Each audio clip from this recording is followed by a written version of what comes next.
Hello guys, very good evening and most welcome. सभी का बहुत बहुत स्वागत है हमारी प्यारी सी क्लास में। तो आइए देखते हैं हमारा यहाँ पे जो एमसीक्यूज चल रहे थे उनको डिस्कस करेंगे। तो चलते हैं हमारी प्रैक्टिस पे। उससे पहले मैं आपको बता दूं बच्चा, ये आपका पीडीएफ है जो कि आपको यूट्यूब पर मिलेगा। तो यूट्यूब पर यूट्यूब कह रही हूँ, आपके ओली बोर्ड के ऐप पर मिलेगा, तो आप जाके इसको ले सकते हैं। जो भी हमारी यूट्यूब क्लासेस होंगी उनके सबके पीडीएफ आपको ओली बोर्ड के ऐप पर मिलेंगे। तो आप जाएंगे ऐप पर और वहां आपको यहाँ कोर्सेज लिखा हुआ मिलेगा, ऐसे कोर्सेज लिखा मिलेगा। कोर्सेज पे क्लिक करते ही आपको यूट्यूब क्लासेस पीडीएफ मिल जाएंगे, तो आप जरूर लें पीडीएफ। ओके, चलिए शुरू करते हैं हमारी क्लास को हम बिना देरी किए हुए। ठीक है, ओके। वॉइस ओके बच्चे, आवाज हमारी एकदम सही आ रही है ना? ओके, चलिए तो शुरू करते हैं। ठीक है, ओके। तो देखते हैं हमारा एक प्यारा सा मोटिवेशनल थॉट एंड शुरू करते हैं। कामयाबी का जुनून होना चाहिए, फिर मुश्किलों की क्या औकात है। तो बच्चे, कामयाबी का जुनून होना चाहिए, मुश्किलें क्या है, उनकी क्या औकात है? कुछ भी नहीं है, कुछ नहीं है हमारे सामने। तो आइए इसी प्यारे से मोटिवेशनल थॉट के साथ कंटिन्यू करते हैं। हमारा पहला क्वेश्चन देखते हैं क्या है। डैश न्यायपालिका को कार्यपालिका से अलग करने से संबंधित। अब कौन सा आर्टिकल है बच्चा जो किसको सेपरेट करता है? बच्चा, हमारी जो जुडिशरी है उसको एग्जीक्यूटिव से सेपरेट करता है। ठीक है, तो चलिए कौन सा आर्टिकल हमारा सेपरेट करता है? तो कौन सा करता है? आर्टिकल 50। आर्टिकल 50 हमारा कार्यपालिका को न्यायपालिका से अलग करता है, यानी हमारी जुडिशरी है उसकी पावर्स को हमारी जो एग्जीक्यूटिव उसकी पावर से डिवाइड कर देता है, मतलब अलग कर देता है। डिफरेंट जो है क्या बोलते हैं, अरे हाँ बिल्कुल ठीक है, डिवाइड कर देता है। चलिए, संविधान का मसौदा तैयार करने के लिए प्रारूप समिति की स्थापना डैश वर्ष हुई थी। तो बच्चा ये कह रहा है ड्राफ्टिंग कमेटी कब स्टैब्लिश हुई थी, जिसने कॉन्स्टिट्यूशनल जो है हमारा कॉन्स्टिट्यूशन का क्या किया था बच्चा? ड्राफ्ट तैयार किया था। ठीक है, तो ये कब स्टैब्लिश की गई थी? आपकी ड्राफ्टिंग कमेटी है ना, जिसको हम क्या कहते हैं? प्रारूप समिति। तो बच्चा प्रारूप समिति, तो ये हमारी 19 जो है 47 में 29 अगस्त को स्टैब्लिश की गई थी। किसकी चेयरमैनशिप में? तो बच्चा डॉक्टर B.R. अम्बेडकर। ठीक है, डॉक्टर B.R. अम्बेडकर की अध्यक्षता में इसको स्टैब्लिश किया गया था। और इसमें टोटल मेंबर की अगर हम बात करें, टोटल बच्चे कितने इसमें क्या थे? सदस्य थे, यानी मेंबर थे। तो ये टोटल थे हमारे कितने? तो बच्चा 6 + 1 यानी 7। ठीक है, इक्वल 7 मेंबर थे। तो एक तो चेयरपर्सन थे जो कि अम्बेडकर जी हैं और 6 अदर मेंबर थे। तो इसमें टोटल सदस्य अगर हम बात करें तो टोटल कितने थे बच्चे? 8 थे, 7 थे। ठीक है, तो ये पॉइंट हम क्या करेंगे? याद रखेंगे, 7 मेंबर। ओके, चले, तो ये थी हमारी प्रारूप समिति। नेक्स्ट क्वेश्चन है हमारा, अशोक ने धम्म के प्रचार के लिए कौन सा नया पद निर्मित किया था?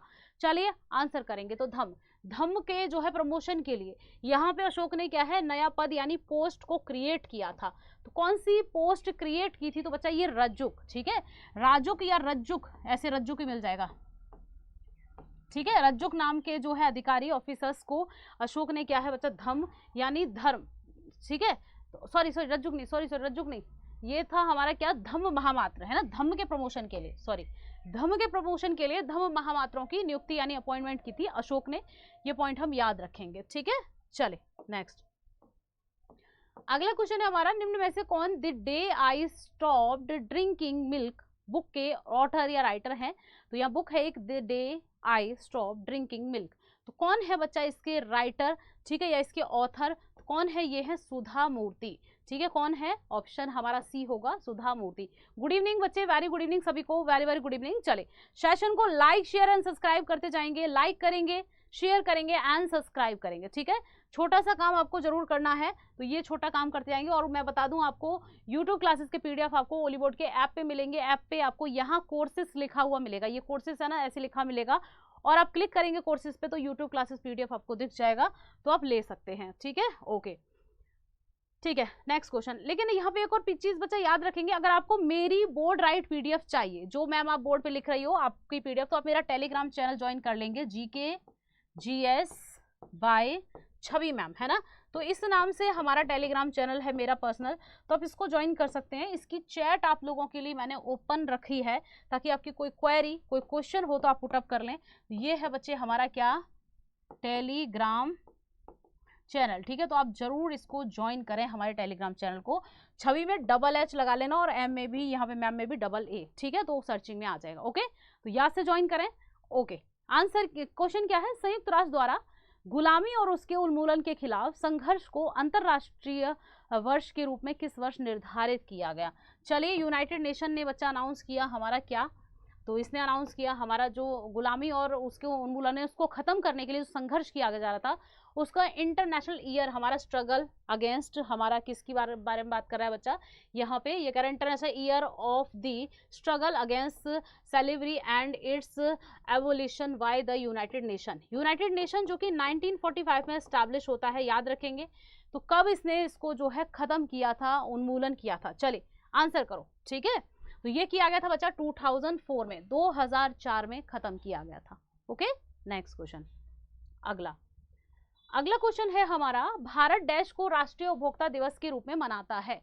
तो बच्चा भारत में जो है नेशनल कंज्यूमर्स डे कब सेलिब्रेट किया जाता है? तो नेशनल कंज्यूमर्स डे इंडिया में कब मनाया जाता है? राष्ट्रीय उपभोक्ता दिवस। चलिए आंसर करें बच्चे, सेशन को शेयर करते जाओ। तो राष्ट्रीय उपभोक्ता दिवस कब?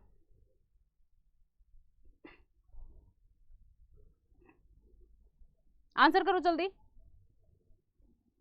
राष्ट्रीय उपभोक्ता दिवस कब मनाया जाता है बच्चे? कब मनाया जाता है ये? 24 दिसंबर को, ठीक है। ऑप्शन हमारा क्या होगा? ए यहाँ पे करेक्ट होगा। नेक्स्ट अगला क्वेश्चन है हमारा, घाटी के भूतल और पहाड़ियों के आधार में जमा होने वाले खनिज को क्या कहा जाता है?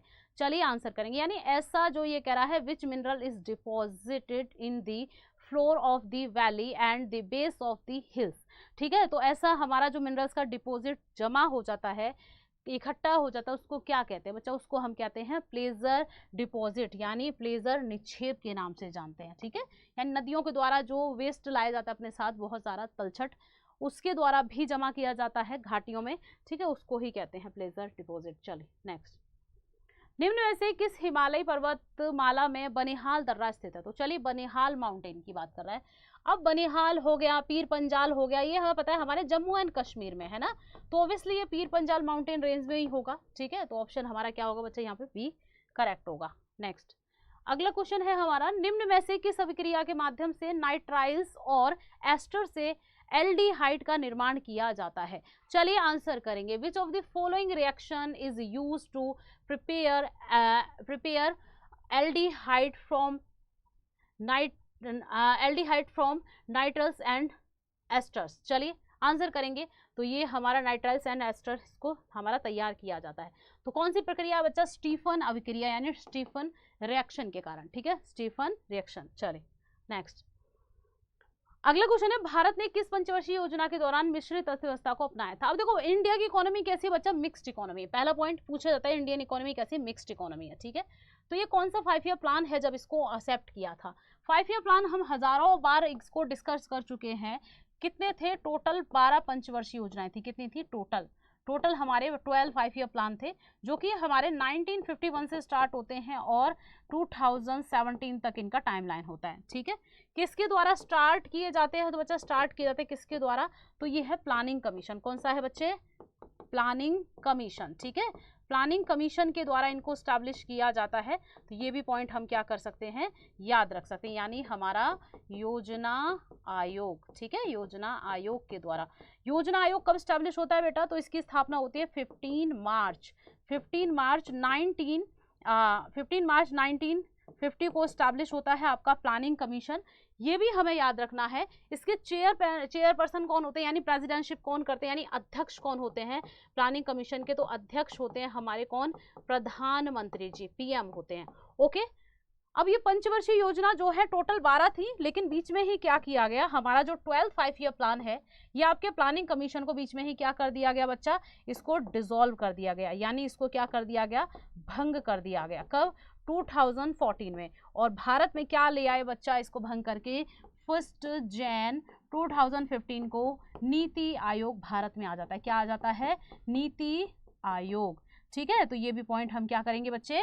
याद रखेंगे। ओके, तो कौन सा 5 ईयर प्लान था बेटा? तो आंसर हमारा क्या होगा इसमें? हमारा सेकंड, ये कह रहा है भारत में पंचवर्षीय योजनाओं द्वारा मिश्रित अर्थव्यवस्था को अपनाया गया था। थर्ड 5 ईयर प्लान हमारा ऑप्शन यहाँ पे क्या होगा बच्चे? सी हो, सॉरी थर्ड कह रही हूँ, सेकंड 5 ईयर प्लान है ना। दूसरी पंचवर्षीय योजना में हमारा किया गया था, जो कि 1956 से 61 तक थी, ठीक है। तो इसमें ऐसा किया गया था। क्लियर? चले नेक्स्ट क्वेश्चन, ऑप्शन हमारा क्या है? बी। अगला क्वेश्चन देखते हैं, तो नेक्स्ट क्वेश्चन है, सरकार के कुल राजस्व और कुल व्यय के बीच के अंतर को डैश कहा जाता है। चलो आंसर करेंगे, एक्सपेंडिचर। ये कह रहा है the difference between the total revenue and total expenditure of the government is called dash. तो क्या कहेंगे, तो बच्चा इसको क्या कहेंगे, राजकोषीय घाटा यानी फिजिकल डिफिसिट के नाम से जानेंगे। किस नाम से जानेंगे, फिजिकल डिफिसिट। ओके नेक्स्ट आइए अगला क्वेश्चन है हमारा। नेक्स्ट है हमारा, उच्च और निम्न प्रवाह वाली समुद्री धाराओं को कहा जाता है। Sea current with high and low flow are called. किस नाम से हम इसको जानते हैं बच्चे, तो इनको हम किस नाम से जानते हैं, उच्च और निम्न प्रवाह वाली समुद्री धाराएं, गर्मी, वसंत, कोमल नहीं, टाइड्स, है ना। तो इनको हम ज्वार और भाटा, आपने सुना होगा ज्वार भाटा जो आता है तो टाइड्स के नाम से जानते हैं, ठीक है। ओके नेक्स्ट अगला क्वेश्चन, कौन सा ग्रह सल्फ्यूरिक एसिड के घने सफेद और पीले बादलों से बना है। तो बच्चा कौन सा ग्रह है, कौन सा प्लेनेट है जो ये कह रहा है घने और हमारे पीले बादल यानी येलोइश कलर के क्लाउड्स हैं, बहुत ही ज़्यादा डेंस एंड वाइट क्लाउड्स हैं, तो सल्फ्यूरिक एसिड के बने हुए हैं। अब मैं बताती हूँ किसकी बात हो रही है बच्चा, ये बात हो रही है वीनस की। किसकी हो रही है, तो सूरज कह रही हूँ, हमारे शुक्र भैया की बात हो रही है, वीनस। इसको हम कहते हैं बच्चे मॉर्निंग स्टार, ठीक है। तो मॉर्निंग स्टार के नाम से भी हम इसको जानते हैं। इसको हम इवनिंग स्टार के नाम से भी जानते हैं। किस नाम से बच्चे, इवनिंग स्टार, ठीक है, इवनिंग स्टार के नाम से भी जानते हैं। ओके ये भी याद रखेंगे, यानी भोर का तारा, भोर का तारा या फिर सांझ का तारा, ठीक है। इसको क्या कहते हैं, पृथ्वी, ठीक है, पृथ्वी की जुड़वा बहन, जुड़वा बहन, ठीक है, पृथ्वी की जुड़वा बहन भी कहते हैं, यानी ट्विन सिस्टर ऑफ अर्थ के नाम से भी जानते हैं। इसको कहते हैं हमारा सबसे गर्म ग्रह, ठीक है, सबसे गर्म ग्रह यानी वार्म प्लेनेट के नाम से भी जानते हैं। इसको सबसे ज्यादा CO2 इसी पे पाई जाती है, सबसे ज्यादा CO2 पूछेगा तो कहाँ बच्चे, वीनस पर ही मिलती है, ठीक है। तो ये भी हमें वीनस के बारे में क्या है, याद रखना है। इसको हम ब्यूटीफुल प्लैनेट के नाम से भी जानते हैं। देखो मोस्ट ब्यूटीफुल प्लैनेट तो हमारा सैटर्न यानी शनि है, इसको ब्यूटीफुल भी कहते हैं। ओके ये सारी शुक्र के बारे में याद रखना। सबसे वार्म प्लैनेट आग का गोला, इसको क्या कहेंगे हम, आग का गोला भी कहते हैं। क्या कहते हैं बच्चे, आग का गोला भी इसको कहते हैं, यानी फायर बॉल के नाम से भी जानते हैं। किस नाम से बच्चा, फायर बॉल के नाम से भी हम इसको जानते हैं। ओके तो आंसर हमारा क्या होगा, यहाँ पे वीनस एकदम करेक्ट होगा। चले नेक्स्ट, CO2, यहाँ सल्फ्यूरिक एसिड दे रखा है लेकिन आपसे पूछ लेगा CO2 के मोटे बादल कहाँ हैं, तो वो भी हमारा क्या होगा बच्चे, वो भी हमारा वीनस होगा। नेक्स्ट क्वेश्चन, भूटान की राजधानी क्या है, चलिए आंसर करेंगे, ठीक है। तो ये पॉइंट हमें बच्चे याद रखने हैं। अगर आपसे पूछ ले सल्फ्यूरिक एसिड के मोटे बादल किस ग्रह पे मिलेंगे, या CO2 के पूछ ले तो आपको याद रखना है वीनस, ठीक है। ओके अगला क्वेश्चन है हमारा, भूटान की कैपिटल तो सभी को पता है बच्चा क्या है, थिम्फू, है ना। भूटान की कैपिटल क्या है, थिम्फू है। नेक्स्ट अगला क्वेश्चन हमारा अगला है, ब्रह्मपुत्र जब भारत के अरुणाचल प्रदेश में प्रवेश करती है तब इसे कहा जाता है। तो ब्रह्मपुत्र नदी कहाँ से निकल के आती है बच्चा, तिब्बत से, है ना। तो ये इस तरीके से हम भारत को क्रिएट करेंगे। इधर हिमालय है तो यहाँ ऊपर क्या है बच्चा, तिब्बत, ठीक है, तिब्बत है, तिब्बत से ओरिजिनेट होके आती है। और इधर हमारा अरुणाचल प्रदेश है इधर, है ना। तो अरुणाचल प्रदेश में एंटर करती है ब्रह्मपुत्र ऐसे। तो जहाँ से अरुणाचल प्रदेश में बच्चे एंटर करती है यहाँ से, है ना। तो इस जगह को हम यहाँ पे इसको क्या कहते हैं, तो हम इसको किस नाम से जानते हैं, दिहांग, ठीक है, दिहांग, दिवांग, दिहांग, दिवांग ऐसे नामों से जानते हैं, ठीक है। तो ये भी हम याद रखेंगे। अब यहाँ से ये चली जाती है कहाँ, आगे है बांग्लादेश, यहाँ पे है बच्चा बांग्लादेश। तो जब ये ब्रह्मपुत्र बांग्लादेश में जाती है तो इसको क्या कहते हैं, उससे पहले असम में आती है ना, उससे पहले ये कहाँ जाएगी, देखो इसको लिख लो आप, अरुणाचल, ठीक है। अरुणाचल प्रदेश में इसको क्या कहेंगे बच्चा, दिहांग दिवांग के नाम से जानेंगे। असम, असम में इसको क्या कहेंगे, इसको ब्रह्मपुत्र कहते हैं। असम में हम के इसको बच्चा ब्रह्मपुत्र को क्या कहेंगे, तो इसको ब्रह्मपुत्र कहेंगे, ठीक है। अब ये बांग्लादेश में जब जाती है, बांग्लादेश में हम इसको इस नाम से जानेंगे बच्चा, जमुना, यमुना नहीं जमुना, जमुना, जमुना के नाम से। जमुना मिलती है पद्मा यानी गंगा से, गंगा नदी को बांग्लादेश में पद्मा कहते हैं। जमुना मिलेगी किससे, गंगा से यानी पद्मा से। और दोनों मिलकर, जमुना और पद्मा मिलकर क्या बनाती हैं बच्चा, मेघना। दोनों मिलकर क्या बनाती हैं, मेघना, मेघना दीदी। और मेघना के नाम से ही बे ऑफ बंगाल में ये क्या बना लेती है, अपना डेल्टा बना लेती है, ठीक है। तो ये पॉइंट हम याद रखेंगे ब्रह्मपुत्र के बारे में। चले ओके, तो ऑप्शन हमारा क्या होगा बच्चे, बी। नेक्स्ट, ठीक। अब शांगपो इसको कहाँ कहते हैं, हाँ एक और पॉइंट याद रखो, यहाँ एक टर्म दे रखा है शांगपो, तो शांगपो इसको कहते हैं बच्चा तिब्बत में। शांगपो कहते हैं कहाँ पर, तिब्बत में, ये भी लिख लो। शांगपो कहाँ कहेंगे, तिब्बत। तिब्बत में इसको शांगपो कहते हैं, या यारलुंग शांगपो कहते हैं, या तो यारलुंग शांगपो, ठीक है। यारलुंग शांगपो या शांगपो कहते हैं कहाँ बच्चे, तिब्बत में, ठीक। तो ये सारे पॉइंट हमें याद रखने हैं। नेक्स्ट, अगला क्वेश्चन है बड़गांव की संधि, जो कि 1779 में मराठा साम्राज्य और डैश के बीच हुई थी। तो ट्रीटी ऑफ बड़गांव, पहली बार तो ट्रीटी ऑफ बड़गांव कब हुई थी बच्चा, 1779 में, ठीक है। किसके बीच, मराठा एम्पायर और ब्रिटिश एम्पायर के बीच, ठीक है। ऑप्शन हमारा क्या होगा, ए करेक्ट होगा। नेक्स्ट, निम्न में से किसने 1939 में फॉरवर्ड ब्लॉक की स्थापना की थी। फॉरवर्ड ब्लॉक को स्टैब्लिश किया बच्चा, देखो 1938 और 1939 में, ठीक है, क्या होता है, यहाँ होता है हरिपुरा सेशन होता है। हरिपुरा ये जगह है गुजरात में, ठीक है, कई बार पूछा गया कहाँ है, गुजरात में। यहाँ होता है त्रिपुरी, कौन सा सेशन होता है बच्चा, त्रिपुरी सेशन होता है। त्रिपुरी कहाँ है, मध्य प्रदेश में है ये जगह। तो हरिपुरा और त्रिपुरी दो सेशन होते हैं किसके, इंडियन नेशनल कांग्रेस के, ठीक है, ओके। जिनकी चेयरमैनशिप कौन करते हैं बच्चा, सुभाष चंद्र बोस करते हैं। इनके अध्यक्ष होते हैं दोनों के ही सुभाष चंद्र बोस, ठीक है, क्या होते हैं, अध्यक्ष, ठीक है, अध्यक्षता करते हैं यानी चेयरमैनशिप करते हैं, ठीक है, ओके, ठीक है। अब ध्यान देना, ये क्या करते हैं, यहाँ पे त्रिपुरी शासन से रिजाइन दे देते हैं यानी इस्तीफा दे देते हैं, और किसकी स्थापना करते हैं, फॉरवर्ड ब्लॉक की स्थापना करते हैं, कब, 1939 में ही, ठीक है, 1939 में ही रिजाइन देकर इंडियन नेशनल कांग्रेस की जो है प्रेसिडेंट पोस्ट से, और फॉरवर्ड ब्लॉक की स्थापना करते हैं। ये पॉइंट याद रखें, कौन, सुभाष चंद्र बोस, जिनका स्लोगन है दिल्ली चलो, है ना, इनका स्लोगन है तुम मुझे खून दो मैं तुम्हें आज़ादी दूंगा, ठीक है, जय हिंद, ऐसे इनके कुछ स्लोगन है। दांडी यात्रा कब आयोजित की गई, तो बच्चा दांडी मार्च की बात कर रहा है, ठीक है, चलो दांडी यात्रा। अब दांडी मार्च देखो कब होता है बच्चा, ये होता है 12 मार्च, ठीक है, 12 मार्च 1930 को, सभी को पता है। कहाँ से होता है, साबरमती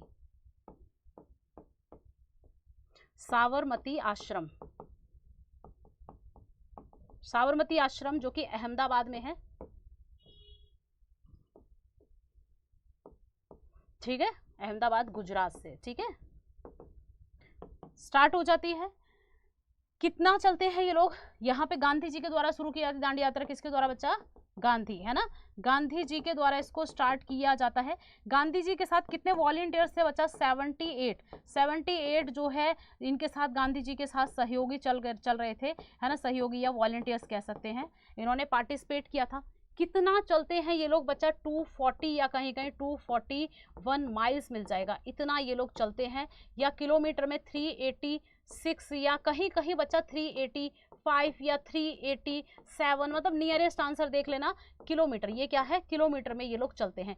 कितने डेज तक चलते हैं बच्चा, 24 डेज तक चलते हैं दांडी मार्च के लिए, और फाइनली कहाँ पहुंच जाते हैं, गुजरात में ही एक जगह है जिसका नाम है दांडी, है ना, दांडी पहुंचते हैं। और कब पहुंचते हैं, 6 अप्रैल 1930 को पहुंच के, और यहीं पे क्या करते हैं बच्चा, जो नमक कानून है, नमक कानून, ठीक है, यानी सॉल्ट लॉ को ब्रेक कर देते हैं, और यहीं से एक मूवमेंट और स्टार्ट करते हैं गांधी जी, कौन सा, सविनय अवज्ञा आंदोलन, यानी सिविल डिसोबीडियंस मूवमेंट भी स्टार्ट करते हैं, ओके। तो ये था पूरा दांडी मार्च जो कि 1930 में होता है, ठीक है बच्चा। चले, हमारे संविधान की प्रस्तावना में दिए गए स्वतंत्रता, समानता और बंधुत्व के विचार किस संविधान से लिए हैं। अब यहाँ पे चलो भैया, स्वतंत्रता, समानता और बंधुत्व यानी ब्रदरहुड की बात हो रही है, किसकी बात हो रही है बच्चा, ब्रदरहुड, ठीक है, ब्रदरहुड की बात हो रही है। कहाँ से लिया गया, एक और टर्म लिया गया हमने, एक और टर्म लिया बच्चा, कौन सा, रिपब्लिक, ठीक है, रिपब्लिक यानी गणतंत्र, ठीक है। तो ये कहाँ से लिए हमने, तो ये लिए हमने फ्रेंच कॉन्स्टिट्यूशन से, ठीक है, ऑप्शन हमारा डी। नेक्स्ट बच्चे, सेशन को लाइक शेयर करते जाओ, जिसने भी क्लास को लाइक नहीं किया लाइक जरूर करेंगे, एंड शेयर सेशन को शेयर जरूर करेंगे। और क्लास होती है ये 9:30 PM, याद रखेंगे 9:30 बजे ये क्लास होती है, तो इसमें आप 9:30 बजे जुड़ेंगे, ठीक है। संविधान का कौन सा अनुच्छेद अल्पसंख्यकों को शैक्षिक संस्थाओं की स्थापना और प्रशासन का अधिकार देता है। चलिए, तो कौन सा आर्टिकल है बच्चे, तो ये देता है हमारी माइनॉरिटीज को, तो हमारा आर्टिकल 30 देता है, ठीक है। 28 तो हमारा जो है हमारा रिलीजियस फ्रीडम से रिलेटेड है।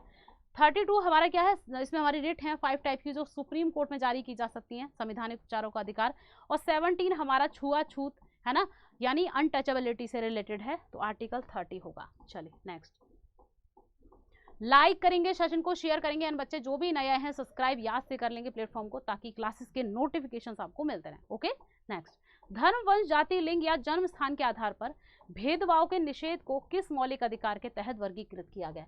ठीक है, चलो भैया, तो ये कह रहा कौन सा ऐसा फंडामेंटल राइट है जिसमें क्लासिफाइड किया गया है हमारा जो रिलीजन है ना, हमारा जो हम कह सकते हैं वंश यानी रेस है, कास्ट है, सेक्स है, प्लेस ऑफ बर्थ है ना, इन सब के आधार पर कितने हैं ये हमारे 1 2 3 4 5 चीज़ों के आधार पर आपको कहीं भी प्रोविज नहीं किया जाता, कहीं भी निषेध नहीं किया जा सकता इस आधार पे कि भैया आप यहाँ का पानी मत पियो, यहाँ मंदिर में मत जाओ, इस पार्क में मत जाओ, कोई भी पब्लिक प्लेस है आप जा सकते हो, इन आधार पे तो आपके साथ कोई भेदभाव नहीं किया जा सकता।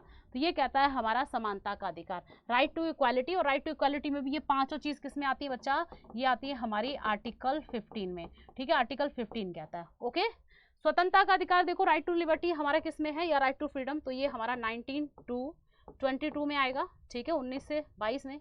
राइट टू लाइफ यानी हमारा जीवन जीने का अधिकार हमारा आर्टिकल 21 कहता है, हमारा राइट टू लाइफ की बात करता है ना। ओके, राइट अगेंस्ट एक्सप्लॉयटेशन यानी शोषण के विरुद्ध अधिकार आर्टिकल 23 to 24 है हमारा, ये भी याद रखेंगे। और समानता के अधिकार में जो राइट टू इक्वालिटी है इसमें आते हैं हमारे 14 to 18 है ना, तो सब आर्टिकल्स आपको याद रखने हैं। चलिए नेक्स्ट, अगला, भारत के संविधान के निम्न में से किस एक अनुच्छेद के अधीन मूल अधिकार की गारंटी केवल भारत के नागरिकों को उपलब्ध है? यानी सिर्फ और सिर्फ भारत के अधिकारों, भारत के जो है नागरिक यानी इंडियन सिटीजन्स को ही यहाँ पे फंडामेंटल राइट मिलेंगे, इनमें से कौन सा आर्टिकल है? चलिए तो आंसर करो, ठीक है। देखो बच्चे, यहाँ पे आपको ध्यान देना है आर्टिकल 14, देन आर्टिकल 20 to 28 है ना, ये आर्टिकल जो है हमारे भारतीयों को भी मिले हैं, भारतीय, और ये विदेशी को भी मिले हैं, ठीक है, यानी इंडियन और फॉरेन दोनों को मिले हुए हैं ये वाले हमारे आर्टिकल। यानी आर्टिकल 14 मिला है, फिर हमारा आर्टिकल 20 से 28 मिला है। अब देखो हमारा जो है यहाँ पे दे रखा है हमारा क्या, ये कह रहा है भारतीय नागरिकों को उपलब्ध है यहाँ पे, ठीक है, कौन से, केवल भारतीय नागरिकों को, तो केवल भारतीय नागरिकों को तो बच्चा यहाँ पे 19 है ना, क्योंकि हमें दिख रहा है 20 से और हमारा 28 तक, 20 से 28 तक यानी 20 21 22 ये तो सब हमारे फॉरेन को भी मिले हुए हैं, जो फॉरेनर हैं या हम कह सकते हैं इंडियन, दोनों को मिले हुए हैं, बोथ को। लेकिन जो 19 है ये हमारा सिर्फ इंडियंस को मिला हुआ है, ठीक है, तो यहाँ पे ऑप्शन हमारा क्या होगा बच्चे, ए होगा। ओके नेक्स्ट क्वेश्चन, अगला क्वेश्चन है हमारा, साहित्य अकादमी का मुख्यालय निम्न में से किस स्थान पर स्थित है? चलिए, साहित्य अकादमी, इसका हेडक्वार्टर पूछा जा रहा है बच्चा, कहाँ पर है, न्यू दिल्ली। ओके, कहाँ पर है, न्यू दिल्ली में है साहित्य अकादमी आपका जो हेडक्वार्टर है। चलो नेक्स्ट, अगला क्वेश्चन, अगला है किसी लैंगिक जनन करने वाले जीव में जनक और संतति दोनों के लिए निम्न में से कौन सा कथन उपयुक्त है? जनक और संतति के मतलब है यहाँ पे जो है पेरेंट्स की बात कर रहा है, और उनके जो संतति यानी उनके जो है संतान या बच्चों की बात कर रहा है, ठीक है। तो ये कह रहा है किसी लैंगिक जनन यानी सेक्सुअल रिप्रोडक्शन की बात कर रहा है, सेक्सुअल रिप्रोडक्शन ऑर्गेनिज्म की बात कर रहा है, ठीक है। तो इसमें जो पेरेंट है और जो चाइल्ड है दोनों के लिए निम्न में से कौन सा कथन सही है, कौन सा स्टेटमेंट करेक्ट है? तो आंसर करेंगे कौन सा करेक्ट पूछा है ना, सही। चलो तो बच्चा सही कौन सा है, गुणसूत्रों की संख्या और डीएनए की मात्रा दोनों स्थिर रहते हैं। तो बच्चा ये ऑप्शन हमारा क्या होगा, बी होगा, both the number of chromosomes and the amount of DNA remain constant, ठीक है। तो ऑप्शन हमारा बी यहाँ पे करेक्ट होगा। ओके चले नेक्स्ट, अगला क्वेश्चन है, निम्न में से किस में एसिटिक एसिड पाया जाता है? तो वैसे एसिटिक एसिड सभी को पता है भाई, सिरके में पाया जाता है ना, किस में पाया जाता है, सिरके में एसिटिक एसिड पाया जाता है। चलो ओके याद रखेंगे, नींबू, संतरा, एस्कॉर्बिक एसिड है, किसमें क्या है बच्चा, एस्कॉर्बिक एसिड है, इमली टार्टरिक एसिड है, ठीक है। नेक्स्ट, अगला है हमारा, निम्न में से कौन सा जंतु कोशिका का भाग नहीं है? Which of the following is not a part of animal cell? Animal cell का पार्ट इनमें से कौन सा नहीं है? तो बच्चा सेल वॉल यानी कोशिका भित्ति नहीं है, ठीक है। कोशिका भित्ति यानी सेल वॉल किस में आती है बच्चा, ये आती है प्लांट सेल में, किस में आती है, प्लांट सेल, ठीक है, प्लांट सेल में आती है, तो ये एनिमल सेल में नहीं आती है। ओके, नेक्स्ट, कार्बन की परमाणु संख्या क्या है? तो चलिए, what is the atomic number of carbon? तो क्या है बच्चे कार्बन की परमाणु संख्या? तो ये हमारा आंसर क्या होगा, जल्दी से आंसर करो। एटॉमिक नंबर ऑफ कार्बन तो बच्चे कितना है, 6 है ना, ऑप्शन हमारा ए होगा 6। नेक्स्ट, अगला क्वेश्चन है हमारा, नोबेल से सम्मानित सीवी रमना द्वारा खोजी गई प्रसिद्ध परिघटना रमन प्रभाव भौतिकी के किस क्षेत्र से संबंधित है? यानी हमारे सर सीवी रमना है, इन्होंने बच्चा हमें पता है डिस्कवर किया था क्या, हमारा रमन इफेक्ट है ना। तो ये रमन इफेक्ट है क्या, रमन इफेक्ट है क्या? इनको नोबेल प्राइज मिला था, कब मिला था बच्चा, 1930 में।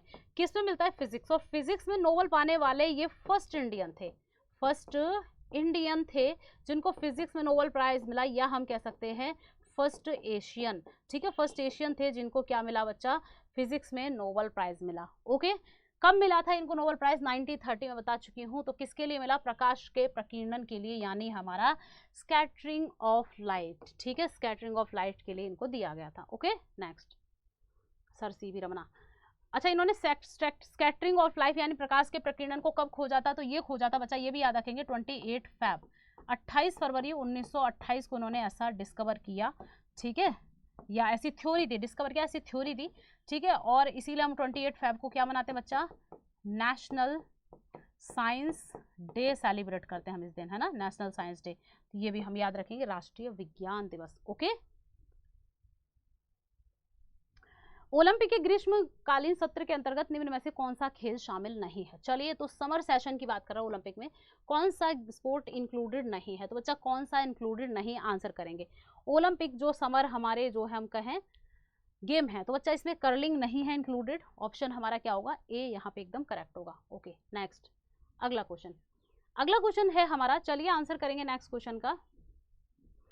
कौन सा झिल्लीबद्ध कोशिकांग जिसमें एकल झिल्लीबद्ध एक छोटी थैली जैसी संरचना होती है, जो कोशिका के पाचन तंत्र के रूप में कार्य करती है, जो कोशिका के बाहर से लिए गए संगठन को कोशिका के अप्रचलित घटकों को अपघटित करने और पचाने की अनुमति देती है? तो बच्चा किसकी बात हो रही है? तो ये बात हो रही है हमारी किसकी, लाइसोसोम की, ठीक है, किसकी बात हो रही है, लाइसोसोम। ओके, ऑप्शन हमारा क्या होगा, ए।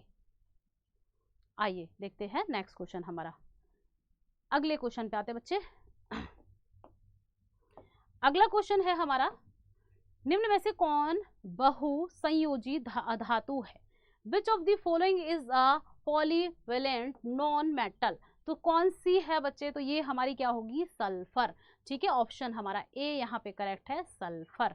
नेक्स्ट क्वेश्चन हमारा है, धमनियां छोटी वाहिकाओं में विभाजित हो जाती हैं, ऊतकों तक पहुंचने पर वे आगे अत्यंत पतली नलिकाओं में विभाजित हो जाती हैं, जिन्हें कहा जाता है? चलो भाई, आर्टरीज की बात कर रहा है। Arteries divide into smaller vessels on reaching the tissues, they further divided into extremely thin tubes called. तो क्या होगा, ऑप्शन हमारा कोशिकाएं, यानी हमारा कैपिलरीज, ठीक है, तो ऑप्शन हमारा क्या होगा, कैपिलरीज विभाजित हो जाती है, जिन्हें कैपिलरीज यानी कोशिकाएं कहा जाता है। ओके, नेक्स्ट, निम्न में से कौन सा शब्द कुश्ती खेल से संबंधित है? Which of the following term is related to wrestling, जो स्पोर्ट है उससे रिलेटेड है बच्चा, कौन सा है हमारा, आंसर करो। तो ये हमारा नेल्सन, ठीक है, कौन सा है, तो हमारा नेल्सन। चले नेक्स्ट, अगला है हमारा क्वेश्चन, शुंग वंश का अंतिम शासक निम्न में से कौन था? तो बच्चा लास्ट रूलर कह रहा है शुंग डायनेस्टी, कौन था? तो ये था हमारा देवभूति। कौन था? देवभूति जो है शुंग डायनेस्टी का लास्ट रूलर था। बच्चे सेशन को लाइक करेंगे, शेयर करेंगे, 100 लाइक का आपका टारगेट रहता है, एंड प्लेटफॉर्म को सब्सक्राइब कर लेंगे, ठीक है। तो ये क्लास आपकी रात को होती है 9:30 बजे, तो जरूर ज्वाइन होना है 9:30 PM।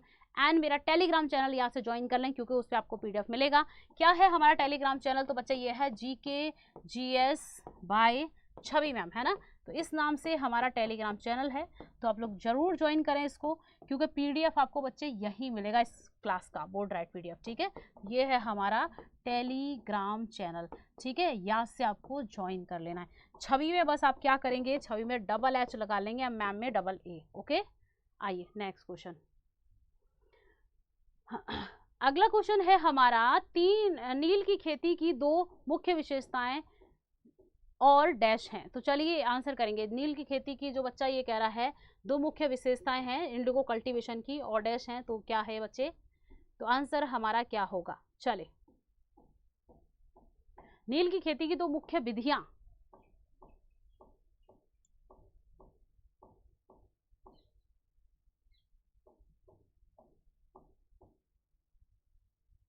ठीक है, तो कौन सी है बच्चा? ये दोनों है, यानी बोथ।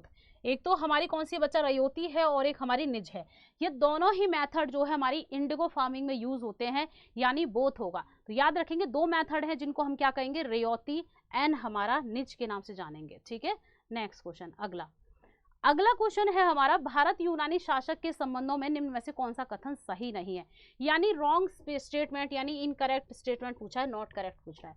तो ये कह रहा है शक और कुषाणों ने भारत से लिपि, भाषा या धर्म जैसे सांस्कृतिक तत्वों को अपनाया। तो ये तो हमारा सही है, बिल्कुल सही। स्क्रिप्ट ले गए थे बच्चा, लैंग्वेज है ना, रिलीजियस जो हमारा हम कह सकते हैं चीज़ों को अपनाया था, बिल्कुल सही है। शक एंड कुषाण ने अडॉप्ट किया, बिल्कुल सही है। भारत यूनानी शासकों के बारे में जानकारी का मुख्य स्रोत सिक्के हैं, बिल्कुल सही है। इनके कॉइन्स से हमें इंडो ग्रीक के बारे में पता चलता है। तो बच्चा मेन जो रिसोर्स है, मेन सोर्स है वो कॉइन्स है। यूनानियों ने भारत में हेलेनिस्टिक कला की विशेषताओं का परिचय दिया, यानी हेलेनिस्टिक जो हमारी क्या है बच्चा? आर्ट है, वो यही लेकर आए थे, बिल्कुल सही है। यूनानी पहले बाहरी व्यक्ति थे जिन्होंने भारत पर आक्रमण किया और एक संयुक्त शासन स्थापित किया, गलत है ना। तो ये हमारा यहाँ पे करेक्ट नहीं है, सही नहीं है। तो ऑप्शन हमारा डी होगा। ठीक है, याद रखेंगे यूनानी बिल्कुल सही है। बाहरी व्यक्ति बाहर से तो आए थे, लेकिन भारत में कहाँ इन्होंने रूल किया था? ऐसा कोई रूल नहीं किया। ठीक है, तो ऑप्शन हमारा क्या होगा? ये कह रहा है संयुक्त शासन, यूनानी। ठीक है, पहले बाहरी व्यक्ति थे जिन्होंने भारत पर आक्रमण किया और संयुक्त शासन। संयुक्त शासन की कह रहा है कि भैया भारत के साथ इन्होंने साथ मिलकर, इंडिया के साथ मिलकर क्या किया? रूल किया। नहीं, ऐसा कोई हम पढ़ते नहीं। हाँ, ये आए थे आक्रमणकारी, ठीक है, आक्रमण किया, लूटा कुछ दिन रहे, चले गए। नेक्स्ट, पेंशन फंड विनियामक और विकास प्राधिकरण, जिसको हम PFRDA के नाम से जानते हैं, इसका हेडक्वार्टर कहाँ पर है, यानी मुख्यालय? चलिए, तो बच्चे कहाँ इसका मुख्यालय या हेडक्वार्टर? ये है न्यू दिल्ली में, ऑप्शन हमारा डी। ठीक है, नेक्स्ट। अगला क्वेश्चन है, प्रसिद्ध उमानंद देवलोई मंदिर मयूर द्वीप डैश में स्थित है। तो बच्चा एक हमारा उमानंद देवलोई टेम्पल है, ये कहाँ पर है? Peacock island. तो ये कहाँ है बच्चा? ये असम में है। असम में याद रखना उमानंद आइलैंड भी है, एक उमानंद आइलैंड है असम में। आपने मांजुली आइलैंड पढ़ा होगा। Majuli island world largest river island है ना, विश्व का सबसे बड़ा नदी द्वीप, और दूसरा उमानंद आता है। ठीक है, तो उमानंद जहां आ जाए याद रखना असम की बात हो रही है। इसको पिकॉक आइलैंड भी कहते हैं। चलिए, ठीक है, नेक्स्ट अगला क्वेश्चन। अगला है हमारा, भारतीय संविधान की 9वीं अनुसूची में कौन सा अनुच्छेद शामिल है? तो बच्चा 9th शेड्यूल की बात कर रहा है, उसमें कौन सा आर्टिकल है? तो इसमें कौन सा है बच्चा? तो ये हमारा है, इनमें से कौन सा शामिल है? 9वीं अनुसूची जिसमें लैंड रिफॉर्म्स है, तो आर्टिकल 31B आएगा। ठीक है, land reforms 9th schedule. 9th schedule में क्या है? लैंड रिफॉर्म, यानी भूमि सुधार की बात की गई है। किसकी बात की गई है बच्चा? भूमि सुधार, है ना, भूमि सुधार की बात की गई है 9th शेड्यूल में। किसमें? 9th शेड्यूल में की गई है। ठीक है, याद रखेंगे भूमि सुधार यानी लैंड रिफॉर्म्स की बात कर रहा है। ठीक है, लैंड रिफॉर्म्स की बात कर रहा है। अब याद रखें कब जोड़ी गई थी? फर्स्ट कॉन्स्टिट्यूशनल अमेंडमेंट 1951 में इसको इंक्लूड किया गया था हमारी एज ए 9th शेड्यूल। ठीक है, तो याद रखना है। चले, नेक्स्ट अगला क्वेश्चन है, आवर्त सारणी के समूह 18 का कौन सा रासायनिक तत्व मिट्टी और चट्टानों में यूरेनियम के प्राकृतिक रेडियोधर्मी क्षय से उत्पन्न होता है? चलो आंसर करेंगे। ठीक है, क्या होगा हमारा आंसर? लाइक शेयर करते जाओ बच्चे, सेशन को लाइक शेयर एंड जो भी नया है सब्सक्राइब करेंगे। रेडॉन। ठीक है, ऑप्शन हमारा सी, रेडॉन। नेक्स्ट अगला क्वेश्चन। अगले क्वेश्चन पे आते हैं बच्चे। तो अगला क्वेश्चन है हमारा, पीनियल ग्रंथि क्या स्रावित करती है? What does the pineal gland? ठीक है, तो बच्चा ये स्क्रिप्ट की बात कर रहा है, तो क्या स्रावित करती है पीनियल ग्लैंड या पीनियल ग्रंथि?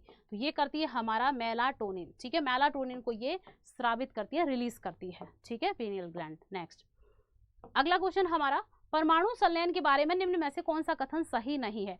तो बच्चे किसके बारे में? न्यूक्लियर फिजन की बात कर रहे हैं, तो कौन सा करेक्ट स्टेटमेंट नहीं है? तो इसमें हमारा कौन सा नहीं है? तो ये ऑप्शन बी होगा, इस प्रक्रिया का उपयोग परमाणु बम बनाने के लिए किया जाता है। ये स्टेटमेंट हमारा करेक्ट नहीं है, तो ऑप्शन हमारा बी यहाँ सही होगा। तो करेक्ट कौन से हैं? यह परमाणु विखंडन की तुलना में बहुत अधिक ऊर्जा उत्पन्न करता है, बिल्कुल सही है। न्यूक्लियर फिजन हमारा परमाणु संलयन हमारा कौन काम करता है, हमारा सूर्य काम करता है ना, इस पे सनलाइट जो हमारी बनती है इसी से बनती है, न्यूक्लियर फिजन से। ये कह रहा है इस प्रक्रिया के माध्यम से विद्युत उत्पादन परमाणु विखंडन की तुलना में व्यावसायिक रूप से कम व्यवहार्य है, बिल्कुल सही है।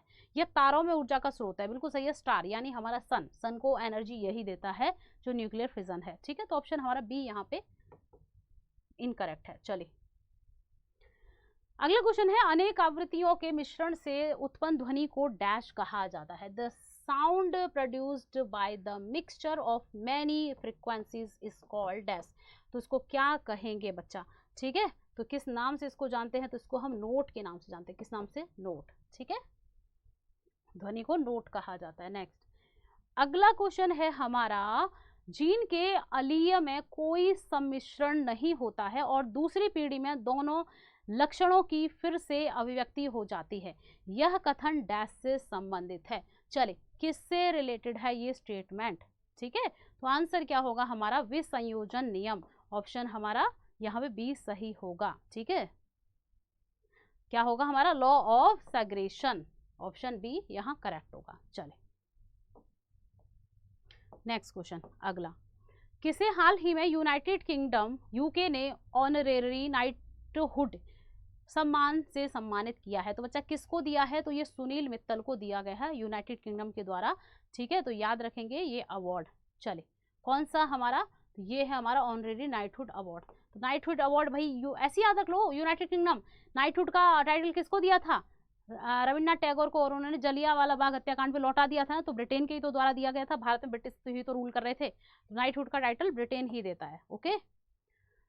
मोहन बागान सुपर जॉइंट ने भारतीय सुपर लीग विनर्स शील्ड 2025 किस टीम को हराकर जीता। तो बच्चा किसको, ओडिशा एफसी को, ठीक है, इसको हराकर जीता है। ऑप्शन हमारा बी यहाँ पे करेक्ट होगा, ठीक है। अगला क्वेश्चन, अगला है, हाल ही में सागर कवच अभ्यास किस राज्य में स्टार्ट किया गया। तो बच्चा सागर कवच एक एक्सरसाइज है, कहाँ स्टार्ट की गई, तो ये की गई बच्चे कहाँ, वेस्ट बंगाल में, ठीक है। सागर कवच एक्सरसाइज कहाँ स्टार्ट की गई, वेस्ट बंगाल में। नेक्स्ट क्वेश्चन, अगला क्वेश्चन है हमारा, गवाह संरक्षण योजना किस राज्य द्वारा स्टार्ट की गई। तो बच्चा यहाँ पे विटनेस प्रोटेक्शन स्कीम है, तो ये किसने, हरियाणा गवर्नमेंट की स्कीम है, विटनेस प्रोटेक्शन एक्ट। यानी आपने देखा होगा जो केसेस होते हैं ना, कोई कोर्ट केस चल रहा है तो कोई जो गवाह है, जो विटनेस है, उसको रास्ते में कोई कोर्ट तक पहुंचने नहीं देते, मरवा देते हैं, एक्सीडेंट करवा देते हैं। तो वो सारी चीज़ों को रोकने के लिए, विटनेस को प्रोटेक्शन देने के लिए हरियाणा गवर्नमेंट ने चलाई है स्कीम कि जब तक वो विटनेस गवाह वगैरह बनेगा, तो विटनेस बनेगा, उसको बचाया जाए, सिक्योरिटी दी जाए। ग्लोबल फायर पावर रैंकिंग 2025 के अनुसार रक्षा बजट में भारत का स्थान क्या है। चलिए तो ये कह रहा है rank of India in defence budget, किस में बच्चा, तो ग्लोबल फायर पावर रैंकिंग 2025 में। तो क्या है भारत की रैंकिंग, आंसर करो बच्चे। सेशन को लाइक शेयर एंड सब्सक्राइब करते जाओ। तो बच्चा भारत 4th स्थान पर है, किस पर है, इंडिया की रैंक कितनी है, 4th यानी चौथे पायदान पर है। चले नेक्स्ट अगला है, फरवरी 2025 में झुमोयर विनंदनी कार्यक्रम का आयोजन कहाँ किया गया। तो बच्चा झुमोयर विनंदनी इवेंट या कार्यक्रम या प्रोग्राम है, ऑर्गेनाइज किया गया, तो कहाँ ऑर्गेनाइज किया गया, ये किया गया गुवाहाटी असम में, ठीक है। तो इंपॉर्टेंट है, इसको भी आप याद रखेंगे। ओके बच्चे, देखो सेशन हमारा हो गया एंड। तो आई होप क्लास अच्छी लगी होगी, अच्छी लगी है तो क्लास को लाइक ज़रूर करेंगे, क्योंकि आपके लाइक से हमें बहुत मोटिवेशन मिलता है। 100 लाइक का टारगेट रहता है, तो ज़रूर करो, शेयर ज़रूर करो। शेयर करने से क्या होगा बच्चे, विद्याधन बांटने से बढ़ता है। एंड सब्सक्राइब करके बेल आइकन प्रेस कर लेनी है, ताकि हमारी क्लासेस के नोटिफिकेशंस आपको मिलते रहें, ठीक है। और कमेंट भी किया करो क्लास के नीचे। तो बच्चे यहीं पे हमारे सेशन को करते हैं एंड। और PDF मैंने जैसा कि आपको बताया था हमारा कहाँ मिलेगा, मेरे टेलीग्राम पर, GK GS बाय छवि मैम। तो आप ज्वाइन कर लेंगे GK GS बाय छवि मैम, छवि में डबल H लगाना है, मैम में भी डबल A। टेलीग्राम ज्वाइन हो जाएगा। और क्लास की भी टाइमिंग आप लोग याद रखेंगे बच्चे, 9:30 PM ये क्लास चलती है, तो ज़रूर ज्वाइन करें, है ना। तो बस लाइक शेयर एंड सब्सक्राइब करते जाएं, ओके क्लास को। तो यहीं पे हम क्या है दी एंड करते हैं हमारी क्लास को। मिलेंगे हमारी नेक्स्ट क्लास में। थैंक यू, बाय बाय, जय हिंद, जय भारत।